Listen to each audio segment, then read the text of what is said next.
I'm going to go. First one going to be Stephon Diggs. Then my second one will be Keenan Allen. My third one going to be Debo. What? My fourth one going to be Do you not see the first DeAndre name on the Hopkins. list? You don't see the first name on the list? He's coming off a major injury. I don't know what I'm getting. Major injury. Major. Stephon Diggs getting sued by a man for licking his ear. You don't know what you're getting there either. Yeah, I do. Production. On the field or off? Both. Okay. So that would be, the last one would be Curtis Samuel, just because he's never really broken out as a receiver. That's if everybody's healthy, obviously I would take Tyreek Hill. Health or no health, this is disgusting. No, that's Tyreek Hill won. No, absolutely. Clearly. Tyreek Hill has proven enough, TJ, for you to have faith that he can come back. Have you seen any video of Tyreek Hill running full speed since he been hurt? Do we need to? Yeah. T. Because if he if he could, he'd put it out there. If he was all the way ready to go, he'd put it out there. Look, he got a brace on, bro. He got a bulky knee brace on. Tyreek Hill, 70% production is still better than everybody else on that list. Not 70% health, 70% production. So even if I get Tyreek Hill for 3/4 of the season healthy, that's greater than everybody else on that list. If Tyreek Hill is healthy, I'm taking him first. I don't know if he's healthy. You don't know. Because even if he loses a step, he's still faster than everybody. Of course. He's still quicker than everybody. That's my point. But you look at that he's lost some weight. Yeah. He's not as muscular. But I don't know if he's healthy. That injury? What did he do? I thought ACL, no? Thought it was reconstruction of his whole left knee. Yeah, he essentially had the equivalent of, if you guys remember the South Carolina running back, Marshawn Lattimore. Or Marcus Lattimore, rather. He essentially had the same exact injury that he did. And doctors are essentially saying, we're not sure nerve if he's damage and stuff, yeah, right? Yeah, we're not sure if your career is going to be the same. He's been rehabbing a lot. So you see him, he's running again. He's getting more explosive. He's jumping out of the pool. He's doing stuff.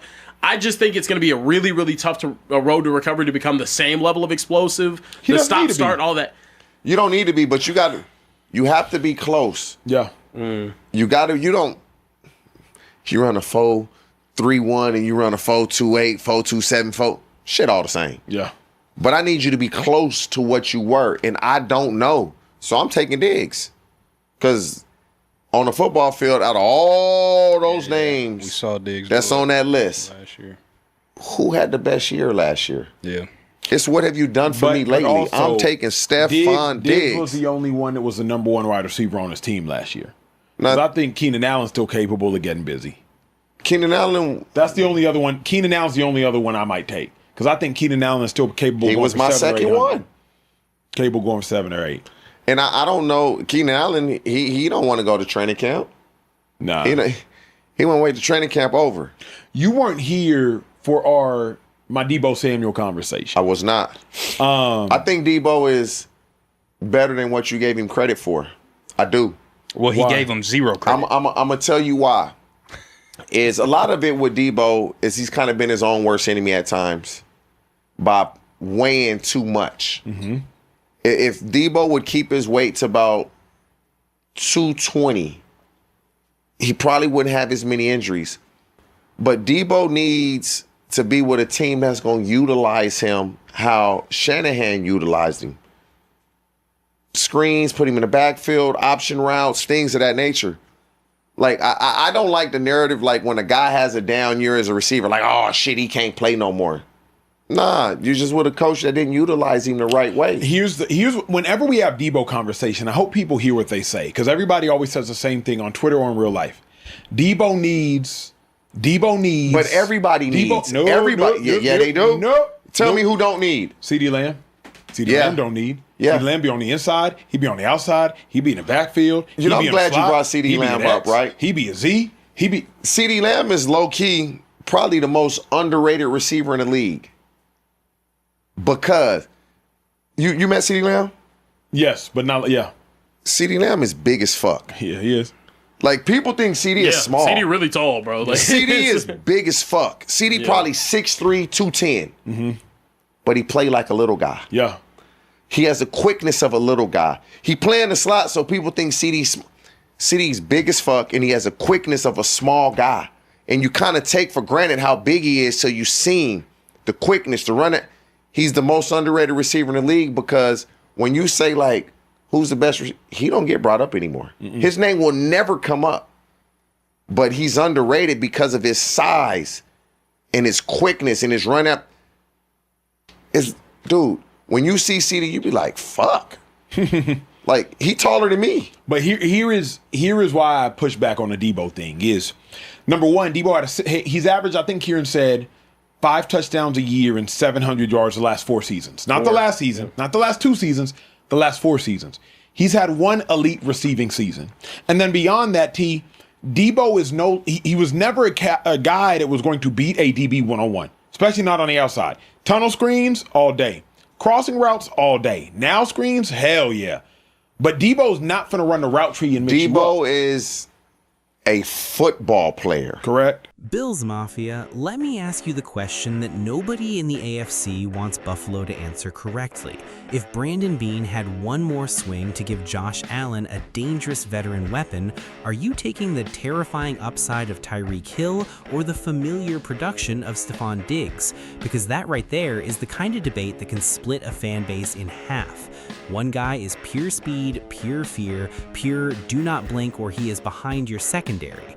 The other guy is history, timing, production, route running, and a connection with Josh Allen that Bills fans will never fully forget.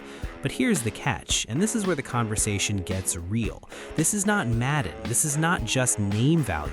This is health, risk, locker room fit, contract price, and whether the Buffalo Bills are trying to win headlines or win the Super Bowl. Now, Tyreek Hill is the shiny name, let's be honest. Even the idea of Tyreek in a Bills uniform makes your brain start racing. Josh Allen with that kind of speed? Man, defensive coordinators would lose sleep before the schedule drops. You put Tyreek outside, DJ Moore on the other side, Khalil Shakir working underneath, Dalton Kincaid in the middle, James Cook in space, and suddenly Joe Brady has a menu full of problems for every defense in the AFC. That sounds scary. That sounds explosive. That sounds like the kind of move that makes Kansas City, Baltimore, Cincinnati, everybody look up and say, wait, Buffalo did what? But here's the part you cannot ignore. Tyreek's injury situation is serious. We are not talking about a little tweak, a sore hamstring, or a guy taking it slow in camp. We are talking about a major knee recovery, and when a player built on rare speed says he still does not have full power, that matters. That is not hate, that is football reality. Tyreek at full speed is a nightmare. Tyreek at 70% health, that is a gamble. Maybe still dangerous, sure, but Buffalo cannot pay for the old highlight tape if the current body is not ready. Brandon Beane has to be cold with that. Medicals first, workout first, price second, hype last. Then there's Stephon Diggs. Oh boy, here we go. You mention Diggs and Bills Mafia immediately gets loud. Some fans say bring him back if the deal is right. Other fans say, nope, that chapter is closed, lock the door, throw away the key. And I understand both sides. Diggs mattered in Buffalo. He helped Josh Allen take that giant leap. He brought swagger, separation, confidence, and that alpha receiver energy this offense needed at the time. We are not rewriting history just because the ending got messy. Diggs was a huge part of the Bills becoming a real heavyweight. But a reunion is not about memories, it's about now. Can Diggs still separate? Can he accept a different role? Can he come back without the whole building feeling like it's living inside a documentary? Because this offense is not the old offense anymore. DJ Moore is here, Shakir has earned trust, Kincaid can be a mismatch, Cook can stress linebackers. Josh Allen does not need somebody to walk in and become the entire identity of the passing game. He needs weapons who make his job easier when the game gets tight. Third down, red zone, 2-minute drill, January football. That is where the decision matters. So if I'm Buffalo, I'm not begging either player. That's the key. The Bills are not desperate, they are in control. If Tyreek proves he's healthy, and I mean really healthy, close to that explosive version that scares safeties into backing up before the snap, then yes, you investigate. You ask the number, you see if the role makes sense, because speed like that next to Josh Allen is not normal. But if the medicals are scary, you walk away. No emotion, no panic, no what if, just walk. With Diggs, it's different. The medical question may not be the same, but the emotional and locker room questions are louder. If Diggs wants a big money ego reunion, no thanks. If he wants targets guaranteed like it's 2020 again, no thanks.